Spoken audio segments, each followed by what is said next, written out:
tous et bienvenue dans ce nouveau vlog. Il y a énormément de romans dont il faut que je vous parle. Je risque de manquer de temps pour vous les présenter tous là dans ce vlog-ci, mais je vais faire mon maximum pour vous en présenter quand même quelques-uns. Avant ça, je vais vous montrer ce que je viens d'ouvrir malencontreusement. Je suis revenue de la boîte aux lettres et dans la précipitation, j'ai oublié de me poser là et de filmer ce que j'ouvrais. Mais c'est tellement chou, faut que je vous montre. Je vous montre à retardement. Ça nous vient de Alice. Alice, c'est une personne sur Instagram qui a le compte Dessine-moi mes rêves. Je vous mets le pseudo là juste en bas. Alors, ça c'est un marque-page, mais alors on voit pas bien avec la lumière. Je vous ferai des plans dans l'autre sens juste après. Ça c'est un marque-page avec ses infos derrière. Et donc elle m'a envoyé cette magnifique carte, cette machine à écrire. Je pense clairement que ça va finir dans ma bibliothèque parce que c'est trop beau, j'adore. Il y a une deuxième carte tout aussi jolie.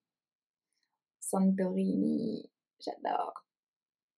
Je rêve d'aller dans cet endroit blanc et bleu. Ça me fait rêver. Trop beau. Et donc en fait, Alice a eu la gentillesse de m'envoyer des nouveautés de sa boutique. Des marque-pages de couleurs automnales. Donc le premier, comme ça, avec un petit gris-gris. C'est une feuille, donc très en adéquation avec la saison. J'adore. Ils sont recto verso, ces marque-pages, c'est cool. Le deuxième, alors, bon, on voit pas très bien parce que la lumière est vraiment toute pourrie, mais je vous montrerai, hein, je ferai des plans dans l'autre sens et vous verrez beaucoup mieux. Et là, c'est trop beau ce petit bijou avec une petite pomme de pin au bout. Bon là, on voit rien, mais. Et le dernier.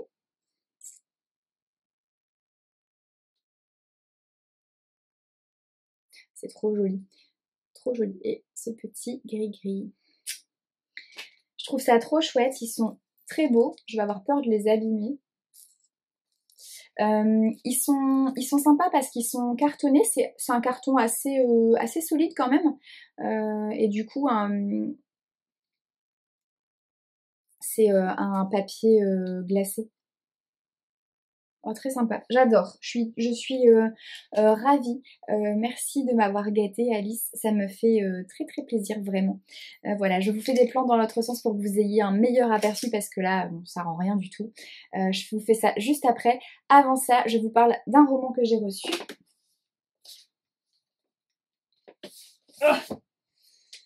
Il était caché, que j'ai reçu et que j'ai ouvert aussi de façon un peu précipitée sans le filmer. Un roman envoyé gentiment par Ferdinand Lénier Colonna, un auteur qui m'a contacté et qui m'a proposé de recevoir son roman. Je vais de moins en moins accepter ce genre de service presse parce que juste je manque de temps et que j'en ai trop accepté et j'ai pas le temps de tous les lire dans des délais acceptables. Et ça me frustre et puis c'est pas très correct et respectueux pour les auteurs qui me les envoient. Alors des fois je dis que je manque de temps, il y a certaines personnes qui insistent un peu en disant qu'on s'en fiche du temps, etc. Donc j'accepte quand même, mais en fait c'est plus possible, je vais arrêter de faire ça. Je vais de toute façon, de manière générale, avec les services presse, je vais me restreindre grandement parce que j'en reçois trop et que j'en reçois beaucoup plus que ce que j'ai le temps de lire et donc ça ne va pas.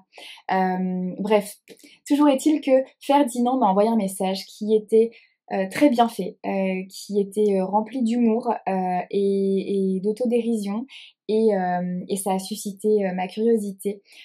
Voilà, donc j'ai accepté de recevoir son roman publié aux éditions Héloïse d'Ormesson. Ça s'appelle Marche ou rêve. Invalide, c'est le mot qu'il a choisi pour qualifier son corps qui se dérobe. Une foutue maladie grignote ses muscles, mais certainement pas son esprit incisif et son humour corrosif qu'il a érigé en rempart contre la pitié, le mépris et l'embarras. Puis un jour, on lui propose un essai clinique prometteur. La guérison devient un horizon. Se dépouiller des souffrances, envoyer valser son fauteuil et se tenir à hauteur d'homme, dire merde à ceux qui le condamnent d'un regard, tout est à réinventer, et qu'importe le prix à payer, il ne reculera plus. Désespérément drôle, sans concession, Marche ou rêve est le roman décomplexé d'un combat contre les négations forcées du corps. Ferdinand Lénier Colonna frappe fort et démontre par le verbe une pugnacité sidérante. Voilà, ça m'a donné très envie. Merci Ferdinand pour l'envoi de ce roman. Il est prévu dans mon planning de lecture pour septembre. Donc voilà, j'ai hâte de pouvoir le découvrir. C'est un roman assez court, il fait moins de 220 pages. Je pense qu'il va se lire vite et bien. C'est pas écrit petit, voilà, je pense que ça peut être vraiment sympa.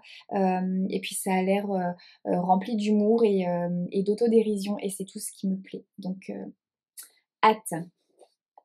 Sur ce, je vous abandonne, je vais aller filmer de ce pas les beautés d'Alice et puis je reviens un peu plus tard, peut-être demain, pour vous parler de certains romans que j'ai découverts et que j'ai beaucoup aimés. Voilà, ciao.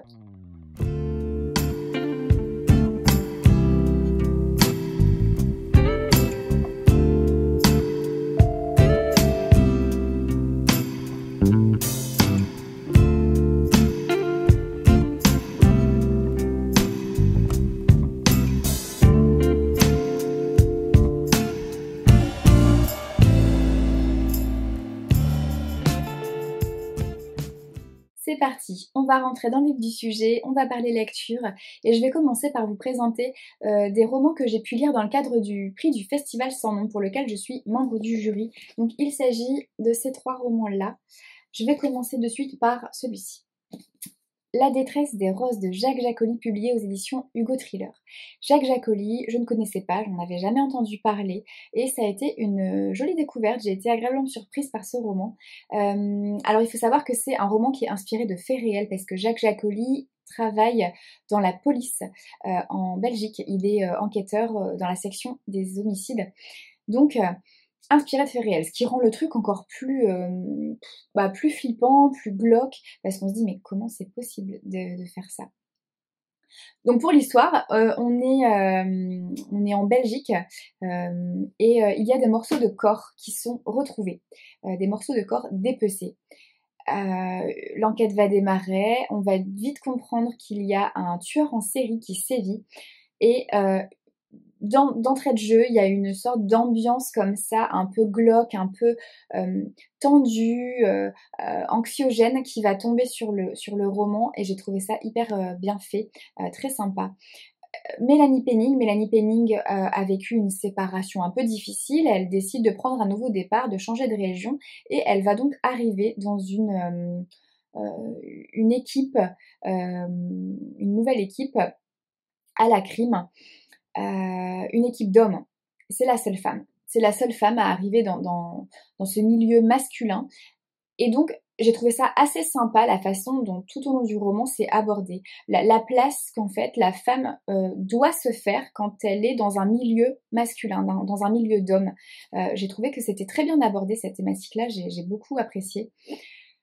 Que dire d'autre? Les chapitres sont brefs, le récit est très rythmé. On n'a pas le temps de s'ennuyer, le lecteur est tenu en haleine tout le long. On est complètement en immersion dans cette histoire. On tremble limite avec ces personnages. Il y a certains chapitres qui sont dédiés à ce fameux tueur en série. Et en fait, j'ai trouvé ça assez sympa. Quand ça a démarré, je me suis un peu inquiétée en me disant des chapitres où en fait le tueur en série on le voit parler, on le voit agir, etc. Ou limite du coup on sait un peu qui il est dès le début. J'étais un peu sceptique, pas forcément très emballée et en fait c'est très bien réalisé, on ne sait pas réellement qui il est et j'ai été très surprise par la fin. Je m'attendais pas à ça et à partir du moment où on en arrive là, c'est que le pari est plutôt réussi. Donc voilà, j'ai beaucoup aimé cette ambiance aussi un peu angoissante. J'ai trouvé ça très bien fait, très réussi. Donc voilà, je ne peux que vous recommander de découvrir Jacques Jacoli, notamment dans ce roman La détresse des roses, puisque je n'ai pas de recul sur ses autres ouvrages. Avant de sombrer, de Cyril Carrère, publié aux éditions de Noël. Je l'ai également lu dans le cadre du prix du Festival Sans Nom, et à l'image du précédent, j'ai adoré ce roman. Je ne connaissais pas non plus cet auteur et ça a été également une très très belle découverte. C'est également un récit qui est très rythmé, on ne s'ennuie pas, le lecteur est tenu en haleine du début à la fin. C'est hyper dynamique, hyper addictif et quand on le démarre en fait on ne peut pas s'arrêter. L'histoire, Jérôme Cazenave. Jérôme Cazenave se réveille à l'hôpital et ce dont il se souvient, c'est qu'il avait une conversation téléphonique avec sa femme, une dispute, une conversation un peu houleuse, et il a eu un accident de voiture. Il a fini dans le décor et voilà, bim, il est tombé dans le coma et il se réveille donc à l'hôpital. Il raconte ça au médecin qui est là au moment où il se réveille. Sauf que son avocat lui apprend que en fait c'est pas du tout ça qui s'est passé. Jérôme Cazenave a en fait été agressé en prison, dans une prison dans laquelle il purge une peine pour le meurtre de sa femme. Voilà, donc ça commence comme ça commence ultra fort. Où on peut pas s'empêcher de se poser 1000 questions. Tout au long du récit, de toute façon, on va s'en poser des questions et on va pas pouvoir s'empêcher de douter de tout et de tout le monde. Qu'est-ce qui est vrai, qu'est-ce qui est pas vrai, à qui on peut faire confiance, à qui on peut pas faire confiance. J'ai trouvé l'intrigue vraiment super. Il y a des thématiques ultra intéressantes qui sont abordées. Donc déjà toute une thématique autour de la mémoire, du souvenir, etc. qui est vraiment bien fait. Il y a aussi pas mal de choses qui tournent autour de la notion de la douleur, de la maladie de Crohn, voilà, ce qui va être abordé là-dedans et j'ai trouvé ça très sympa, très bien d'en parler. D'autres thématiques dont je ne peux pas parler parce que je voudrais pas spoiler une partie de l'histoire. J'ai vraiment trouvé que c'était très intéressant, il y a plein de rebondissements, il y a des retournements de situation, des choses auxquelles on s'attend pas du tout. Et alors la fin, elle m'a tuée. La fin m'a complètement tuée. Je m'attendais pas du tout à ça et ça m'a... Voilà.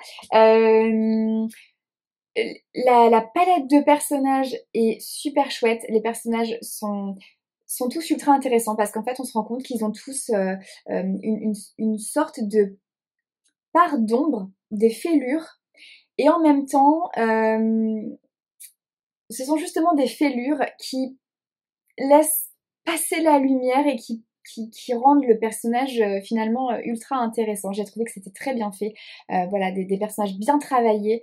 Que dire de plus si ce n'est que franchement ça a été vraiment une très très jolie découverte également et j'espère avoir l'occasion de pouvoir lire de nouveau Cyril Carrère. Et enfin, Petite Salle. Petite Salle, c'est un roman de Louise May, publié aux éditions du Masque. Et alors là, j'ai été très surprise parce qu'on change complètement d'ambiance, on change complètement de décor. Ce roman, c'est un peu un roman d'un autre temps, d'une autre époque, même si on est en 1969-1970, donc on n'est pas non plus il y a 2000 ans, mais ça change complètement d'ambiance et d'univers. On est dans un domaine, enfin une exploitation dans le nord de la France. Il y a un homme très riche, très puissant, très imposant, qui est omniprésent dans ce roman et qui donc dirige ce domaine, cette exploitation pour laquelle finalement travaille énormément de monde. Il y a énormément de villageois. J'ai envie de dire que quasiment tous les villageois finalement travaillent pour cet homme, ce monsieur.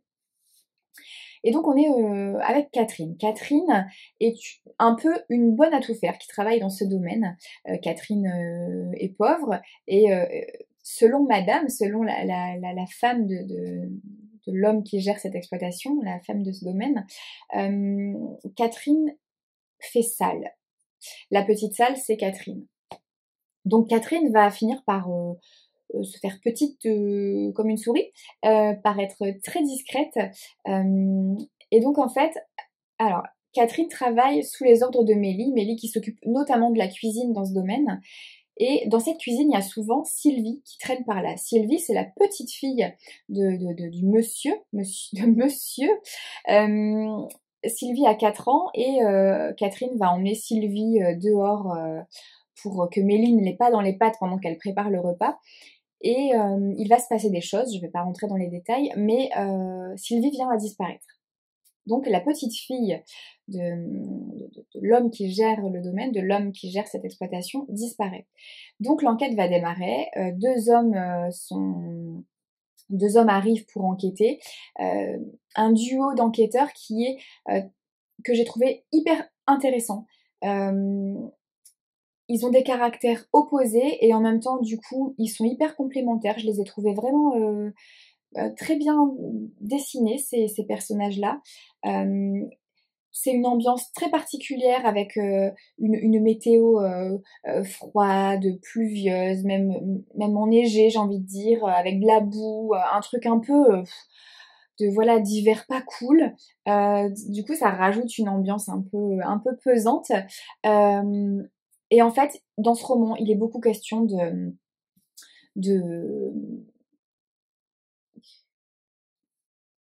de différence de classe, de différence de genre. Voilà, la thématique c'est ça. On va travailler sur les différences ouais, de classe entre richesse et pauvreté, même entre jeunesse et vieillesse, dans un petit village. J'ai trouvé ça vraiment bien fait, très intéressant. L'enquête et l'intrigue est bien menée. L'écriture va complètement dans le sens de cette ambiance et de cette époque où on a vraiment l'impression d'avoir été transporté dans un autre monde et dans un autre temps. J'ai trouvé ça assez intéressant. Alors j'ai été un peu décontenancée par l'écriture au début du roman, ça m'a un peu interpellée, je me suis dit ah ouais. Mais en fait j'ai trouvé ça vraiment chouette. Voilà, je vais pas rentrer plus dans les détails, mais j'ai beaucoup apprécié ce roman. J'ai été agréablement surprise, je pensais pas l'apprécier autant en fait, et j'ai été aussi assez épatée par la fin, parce que je m'attendais pas non plus du tout à ça.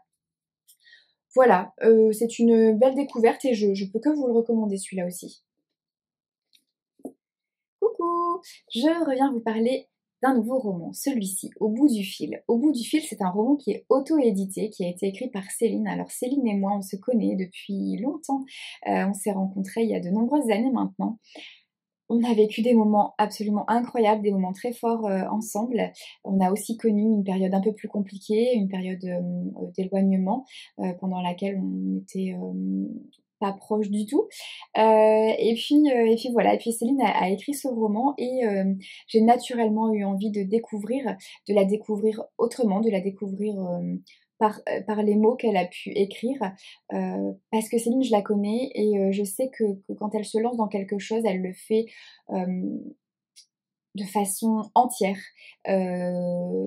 de façon investie. Et donc, je me doutais qu'elle avait glissé beaucoup d'elle et qu'elle y avait glissé son âme aussi en quelque sorte. Donc voilà, donc j'avais très envie de découvrir et de la soutenir en achetant son roman et en pouvant le lire. J'ai trouvé ça très chouette. Alors c'est un roman dans lequel on retrouve beaucoup de notions d'intuition, de synchronicité, et ça c'est quelque chose qui me parle énormément, donc forcément je m'y suis retrouvée et j'ai beaucoup apprécié ça. Elle nous parle de toutes ces rencontres qu'on fait au quotidien, de toutes les personnes qui croisent notre chemin à un moment donné, qui vont faire un bout de route avec nous, qui vont être là à nos côtés, qui vont euh, nous accompagner à un moment donné dans notre vie et voilà, et ces rencontres précieuses qui... Parce qu'au final, toutes les rencontres qu'on fait dans une vie, elles sont importantes. Alors, il y en a qui ne feront que passer. Il y en a qui passeront un peu plus de temps avec nous et qui nous accompagneront davantage. Mais voilà, c'est toutes ces rencontres précieuses que l'on fait au cours d'une vie. J'ai trouvé ça hyper intéressant et je suis très sensible à ce genre de choses. Donc, forcément, ça m'a plu. C'est un roman qui met en avant le fait de chercher sa voie, de se trouver, de réussir à faire... ouais, à trouver sa lumière pour briller aussi bien de l'intérieur que de l'extérieur, et d'arriver à s'écouter, à écouter vraiment ses envies, ses besoins, ses aspirations, ses rêves, pour en fait réussir à aller où on a envie d'aller, pour trouver notre place et être à l'endroit où l'on doit être. comme une évidence en fait. Et ça m'a beaucoup plu aussi. J'ai aussi beaucoup aimé des thématiques concernant l'enfermement. Il y a question de se sentir un peu prisonnier d'un corps qui fait des siennes à un moment donné avec des crises d'angoisse. Le côté aussi prisonnier d'une relation toxique, une relation sentimentale qui est toxique. Et donc ces thématiques-là, j'ai vraiment trouvé ça chouette qu'elles soient abordées. Voilà, j'ai trouvé que c'était un roman qui était déjà, c'est écrit de façon très sobre, très simple, de façon authentique, et c'est très lumineux. C'est lumineux, ça véhicule un joli message d'espoir et ouais, de lumière en fait. Ça donne envie de briller, ça donne envie de se trouver. J'ai aussi aimé, donc elle parle de son côté thérapeute parce que Céline, voilà, est thérapeute. Je vous laisse découvrir si vous voulez en apprendre plus sur elle. Je vous laisse évidemment aller faire un tour sur son compte Instagram et dans ce cas-là, vous pourrez la découvrir davantage. Mais il y a, elle aborde le côté thérapeute, le fait de vouloir aider, de vouloir guérir, de vouloir être là pour l'autre, ce côté don de soi et don tout court. Parce que c'est aussi le don de voir les gens tels qu'ils sont, de voir à travers le masque qu'ils peuvent mettre. Et j'ai trouvé ça très beau. Voilà, je vais pas en dire plus, mais j'ai passé un doux moment. C'est un roman qui est court, il fait 230 pages à peu près, il se lit très bien, très vite. Il est disponible sur Amazon si toutefois ça vous intéresse et que ça vous intrigue, n'hésitez pas à aller voir. Ça se passe à Malte, dans sa grande majorité, dans des décors qui sont très très chouettes. Ça donne envie d'aller là-bas. Et puis il y a un petit la description d'un joli concert que j'ai vécu, un concert de Patrick Bruel. Et j'y étais à ce concert et ça m'a fait beaucoup de bien de me replonger dans cet événement-là. Ça m'a rempli de nostalgie, mais une jolie nostalgie, quelque chose de très doux et dans lequel on prend voilà, du plaisir à se retrouver. Donc ça m'a fait beaucoup de bien et merci Céline pour ça. Voilà, je vais vous laisser. Je reviens un peu plus tard dans la journée parce que j'ai des bricoles à ouvrir avec vous. Je viens ouvrir des choses qui étaient dans ma boîte aux lettres. Alors, c'est parti. J'ai pris ça, tout ça à ouvrir. Alors, ici, je l'ai pré-ouvert. Je me suis dit, on va éviter de perdre trop de temps. J'adore cette couverture, elle est trop belle. La bibliothèque des petits miracles. Un roman publié aux éditions Nami. Cachée derrière les rayonnages, June Jones, bibliothécaire timide et solitaire, aime s'imaginer la vie des lecteurs. La femme affable plongée dans des manuels de langue russe devient une espionne à l'excitante double vie, et le jeune homme au teint blafard qui joue sur son téléphone, un vampire fuyant le soleil. Aussi est-ce tout naturellement que June se réfugie entre les pages de ses livres préférés quand l'établissement est brutalement menacé de fermeture. Mais Stanley, le gentleman retraité adepte des mots croisés, ou l'acariâtre Mrs. B, qui n'a jamais déniché le livre trouvant grâce à ses yeux, ne l'entendent pas de cette oreille.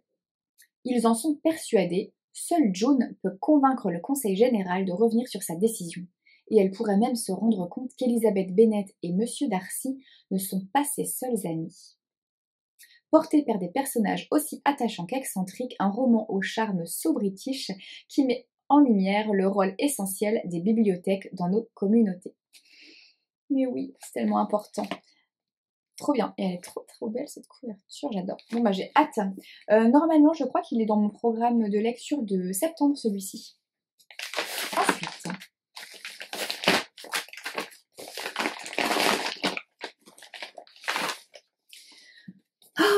oh joie, je suis tellement contente. Ah, il me fait trop envie.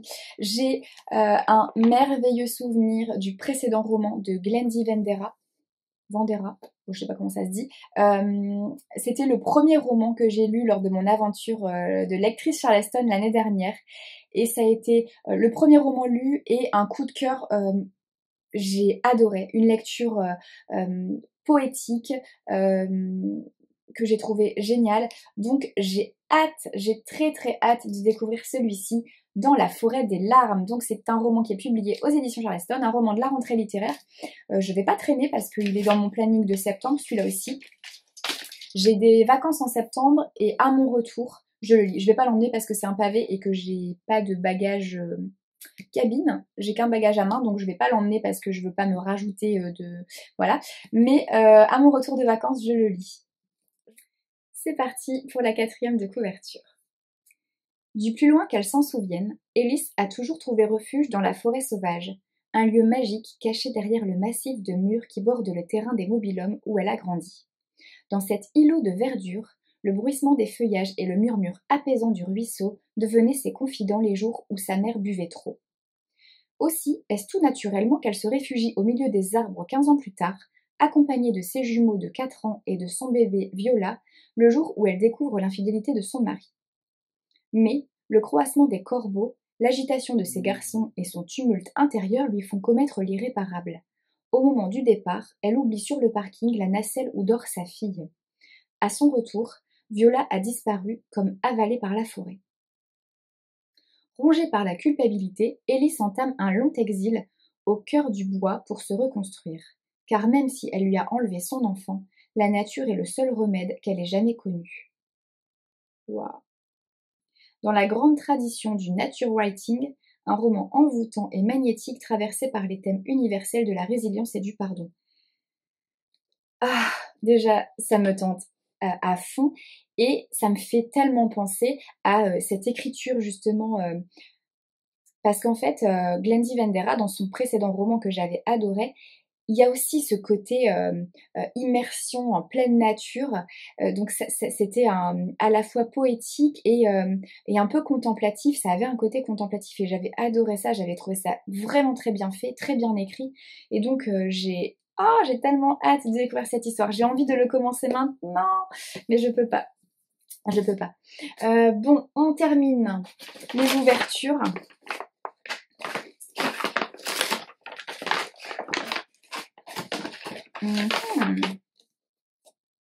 Ah oui, napsothérapie. Napsothérapie du docteur Laurence Plumet. Alors napso, c'est nutrition, activité physique et sommeil. Une approche révolutionnaire de la santé. C'est publié aux éditions Erol et ça m'a intriguée. Donc, voilà. Se lever le matin du bon pied, l'énergie déjà bouillonnante en vous et la tête pleine de projets, vivre pleinement votre journée avec dynamisme et clairvoyance, ressentir le bonheur de la marche active et de vos activités sportives, savourer sans culpabilité de bons petits plats aussi gourmands que sains, et enfin ressentir le bonheur de vous endormir d'un sommeil long, profond et récupérateur. Tout cela n'est pas un rêve, c'est possible et cela peut commencer dès demain. Par quel miracle ? Celui de la napsothérapie, une nouvelle approche basée sur la nutrition, l'activité physique et le sommeil, qui pris ensemble décuplent leurs bienfaits sur votre santé par leurs actions synergiques et complémentaires. Cette méthode conçue par le docteur Laurence Plumet après 20 ans d'expérience et de pratique hospitalière auprès de ses patients vous est proposée dans sa version grand public. Elle débute par une série de questionnaires qui permettront de faire un diagnostic sur vos comportements. Viendront ensuite les conseils qui vous conviendront le mieux sur la base de recommandations telles qu'elles sont pratiquées dans le milieu médical. Tout est concret, très pratique et pensé pour anticiper les problèmes de santé que vous pourriez rencontrer. Cool, il n'y a plus qu'à voir comment c'est fait. Oh, un petit mot. Merci Mia.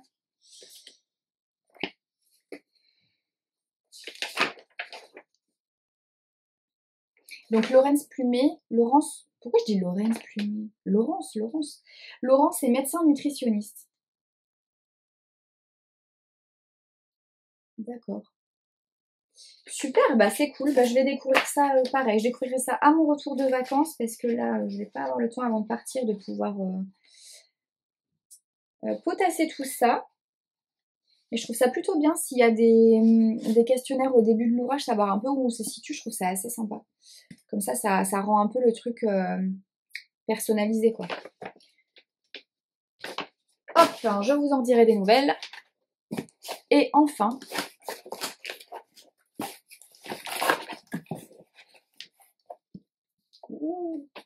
un beau bébé. Femme sacrée de Queen Uffa. Afua. Queen Afua. Le guide de référence pour guérir le corps, l'esprit et l'âme aux éditions Animae. Alors, le guide mythique du féminin sacré. Près de 1 million de lectrices déjà conquises. Héritière des savoirs et rites égyptiens ancestraux, Queen Afua les fait revivre et les transmet dans ce guide de référence, véritable voyage initiatique de guérison physique et spirituelle. Apprenez à rendre sacrés les mots que vous prononcez, les aliments que vous mangez, les relations que vous créez, les espaces dans lesquels vous vivez, en laissant éclore le féminin sacré en vous. Avec amour et sagesse, ce guide vous invite à accepter votre mission et ressentir votre dimension sacrée pour vous guérir vous-même et toutes les générations de femmes de votre famille et communauté. Un programme complet pour guérir le corps, l'esprit et l'âme. Avec un parcours d'initiation en 11 passages avec des rituels et conseils inédits issus de l'ancienne Égypte, une médecine holistique à base de plantes et de nombreuses recettes pour guérir tous les maux du corps et de l'esprit, plus de 60 enseignements sacrés et anciens, plus de 30 méditations et affirmations extraordinaires pour faire apparaître la femme puissante en vous, et des tests et exercices d'écriture pour incarner pleinement votre féminité. Ça a l'air dense, hein. Il fait combien de pages? Plus de 720 pages. C'est un sacré bébé, hein.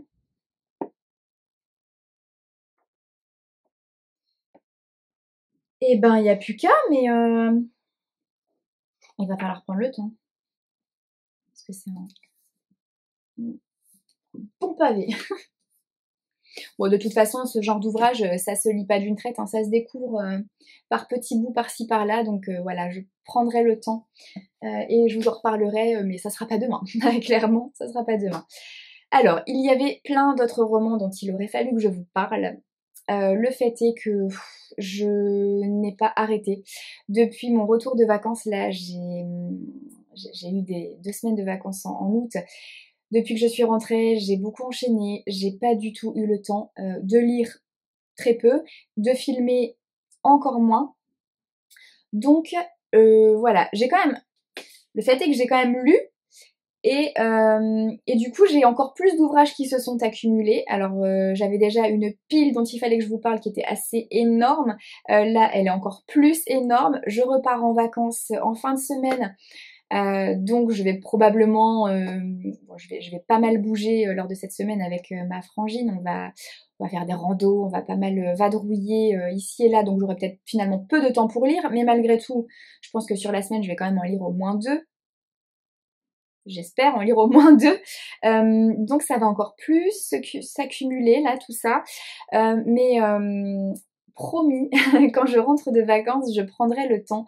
Alors là, j'avais pas envie non plus d'en faire trop pour faire un vlog de 3 heures, c'est pas agréable. Mais en rentrant, je prendrai le temps, quitte à le faire en plusieurs parties, à faire plusieurs petits vlogs que du coup je publierai.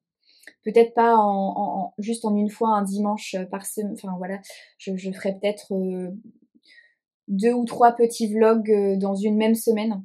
À voir comment j'arrive à m'organiser et à goupiller ça, mais je vais tâcher de rattraper mon retard quand je rentre parce que là ça s'est beaucoup trop accumulé et en même temps j'ai pas envie de ne pas vous parler des romans que j'ai lus et de passer à côté parce que voilà, parce que ça me tient à cœur et que je trouve ça assez intéressant, qu'il y a des romans que j'ai beaucoup aimés et dont j'ai très envie de vous parler, d'autres que j'ai pas aimés, alors je passerai très vite, mais je vous dirai quand même, enfin, c'est pas que j'ai pas aimé, c'est que j'ai pas été conquise particulièrement, mais je vous en expliquerai quand même les raisons. Mais voilà, donc je ferai tout ça à mon retour de vacances. En attendant, je vous souhaite voilà, de plein de bonnes choses. surtout, prenez soin de vous, prenez soin de ceux qui vous entourent parce que c'est précieux. Et puis voilà, profitez de la vie, profitez du soleil tant qu'on en a encore un peu. Et puis on se retrouve la semaine prochaine. Le vlog de la semaine prochaine ne sortira pas dimanche parce que je serai encore en vacances. Je ne reviendrai que lundi soir. Donc le vlog de la semaine prochaine sortira en cours de semaine. Probablement le mercredi 13. Mercredi 13, donc on se revoit pas d'ici là, mais je serai présente sur Instagram bien évidemment. Prenez soin de vous, à bientôt.